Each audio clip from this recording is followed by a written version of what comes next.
This presentation shows how to use HEA, or Household Economy Analysis, to measure resilience.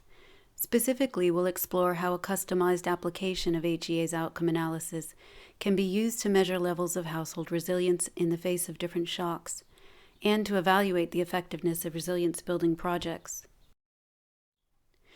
But in order to understand what we'll be talking about later, there are some key concepts about HEA that are important to understand first. HEA has been used for over 20 years by a wide range of organizations for the purposes of emergency assessment, early warning, development planning, and monitoring and evaluation. HEA produces a quantified summary of annual food, cash, and expenditure for households in each wealth group of a livelihood zone. You can visit the Food Economy Group's website to learn more about HEA in general. But for resilience measurement specifically, it is important to understand more about how household food, cash, and expenditure are quantified in HEA. One of the key features of HEA is its requirement to quantify the core aspects of household livelihood patterns. For sources of food, this means converting every way that a household obtains food over the year into a percent of minimum calories needed for the household annually, based on 2,100 calories per person per day. 100% is equivalent to 2,100 calories per person per day, times the number of people in the household, times 365 days. So for example, 40% of annual food income is roughly equivalent to 500 kilograms of maize for a household of 6. Being able to convert everything to a common currency allows us to get a sense of how important each source of food is to the household basket. For instance, 1,000 kilograms of dark leafy greens contributes only around 10% of annual calories to a household of 6, while the same amount of maize covers almost 80% of household needs. We can see the relative importance of the same amount of beans and milk by converting to calorie equivalents as well. This allows us to compare across geographic regions and time periods as well. 100% means the same thing in food terms regardless of place or time. Food and cash income can be combined so that we can see the total income a household generates over the year. This is done by first converting cash into its equivalent in food terms, and then adding it to food income. Total income is important because it's the starting point for outcome analysis. Outcome analysis is the process HEA uses to see the effect of a shock on household access to food and cash income. For example, in the illustrative case here, we start with total income in the reference year, made up of own crops, shown in green, milk from own production in gray, cash from labor sales in yellow, livestock sales in purple, petty trade in blue, and brewing income in red. In this scenario, a border closure reduces labor income, but households can respond by selling some more livestock. Even after coping, though, total income is still below reference year levels. But how do we know whether total income after coping is enough? This is where the thresholds come into play. We only know whether total income is enough if we are clear about what enough means. HEA uses two standard thresholds to define minimum needs. The first is the survival threshold.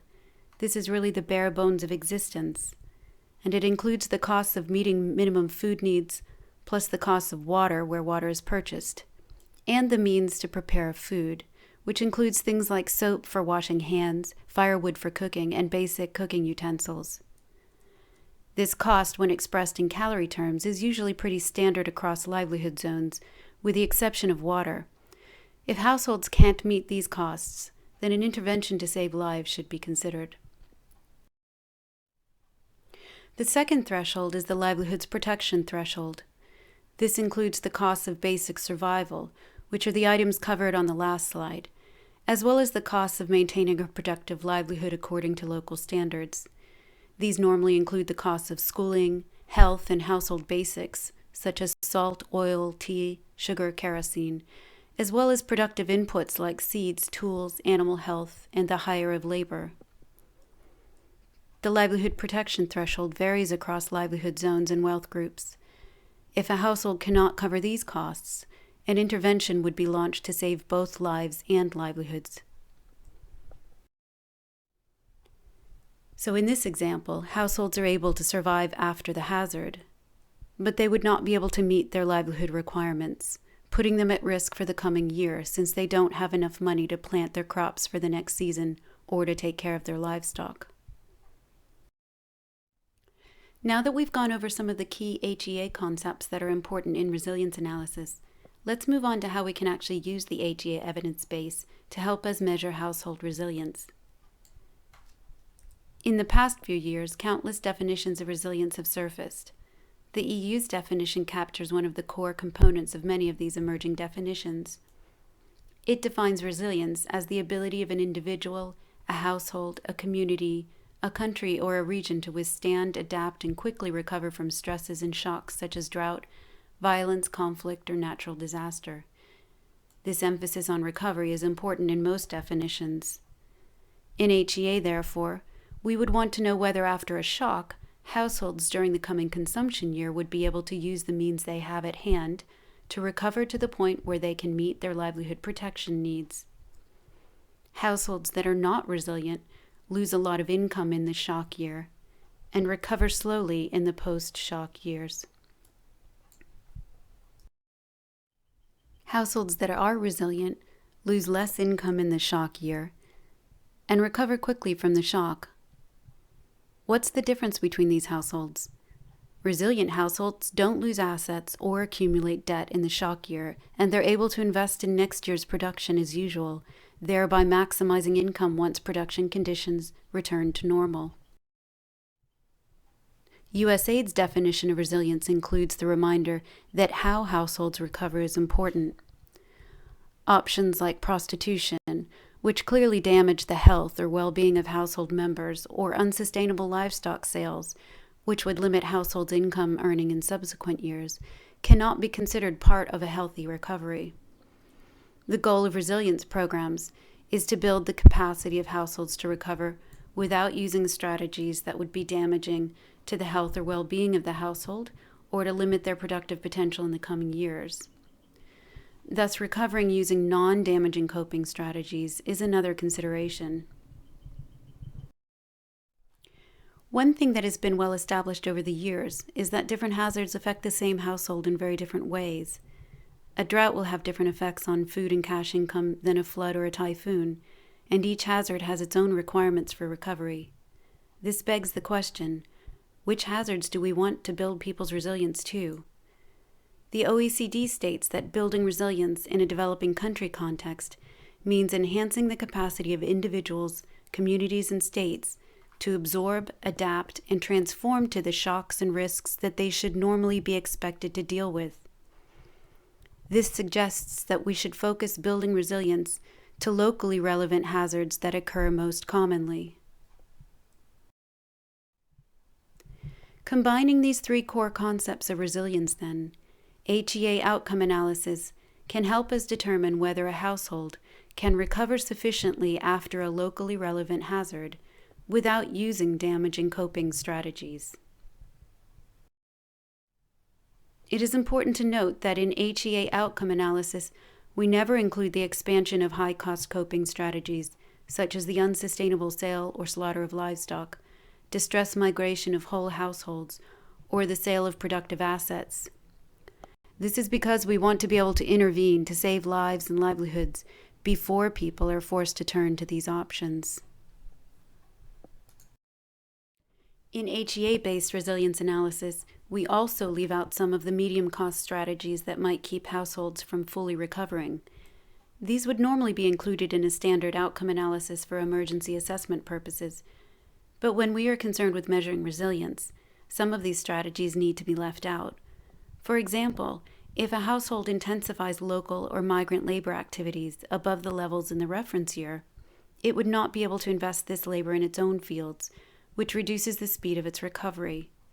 Or taking out more credit than normal leaves the household with a high debt burden, again slowing the rate of recovery. We want to be able to maximize people's recovery time and thereby increase their resilience. so seeing what the gap is without these strategies allows us to estimate how much of a gap needs to be filled using resilience building projects. There are 3 steps in HEA-based resilience measurement.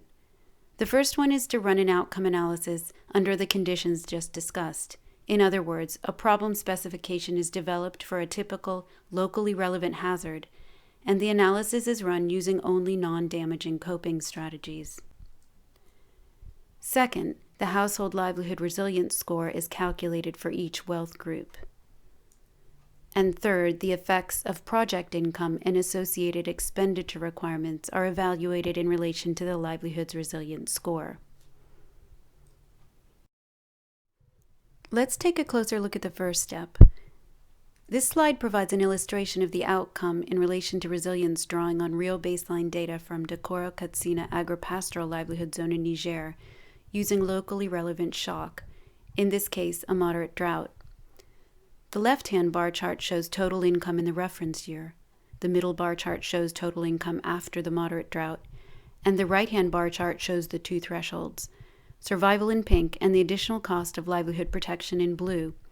The livelihoods protection threshold is shown as a red horizontal line. As illustrated, middle households would still be able to cover the costs of the livelihoods protection threshold after a moderate drought.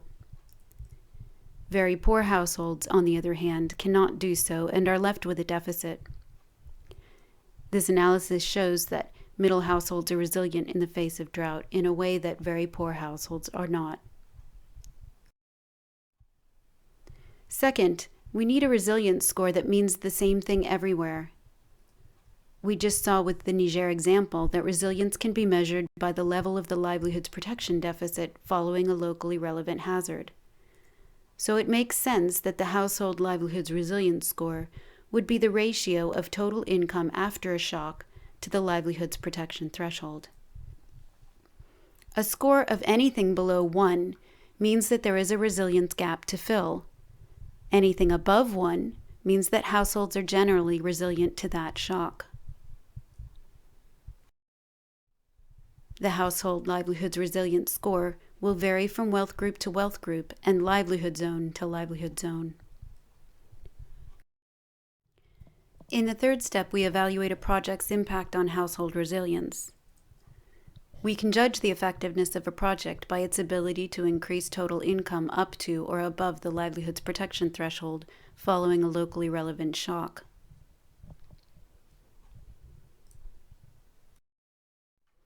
The bar on the left, for example, shows total income in a hazard year before a project is implemented. The middle bar shows an ineffective project. This project actually reduces a household's pre-project income, for example, by diverting household labor from pre-project income activities to project-related tasks. At the same time, the project income doesn't help people close the livelihoods protection gap. The third case shows the result of an effective project, generating enough income to enable households to reach the livelihoods protection threshold while at the same time protecting pre-project income. Therefore, the most effective projects generate additional income under hazard conditions without undermining income sources households depended on before the project. So the third step involves running another outcome analysis using the project-related information. Just as we can use outcome analysis to predict the effects of a hazard on household food and cash income, we can also use it to see how a project intervention might change total income and household resilience. Now we'll take a look at some examples of this kind of analysis using real HEA baseline and project data from Amhara region, Ethiopia. Although the data used for this analysis is real, the examples themselves are illustrative. The first example shows the effects of an improved cereal production project on the livelihood resilience score for poor households. This first bar shows the hazard year outcome. Here we see that poor households in a drought year have a livelihoods protection deficit, shown in light blue. They even have a small survival deficit, which is shown in red. The brown color shows the total income, the household is able to generate. This bar shows us that project income, shown in yellow, helps to reduce the livelihoods protection deficit, but it doesn't eliminate it. This project increases the household livelihood resilience score from 0.85 to 0.95. The second example shows the effects of a vegetable cultivation project. Project income in this case eliminates the deficit. This project increases the household livelihood resilience score from 0.85 to 1.16. The third example shows the effects of a dairy production project. Project income in this case does not decrease the deficit. In fact, the livelihood protection deficit increases, and household resilience actually decreases from 0.85 to 0.82. Let's look a little more into why this project appears to be so ineffective. This series of bar charts shows the progression of the deficit and the household livelihoods resilience score over the 5 years of the project.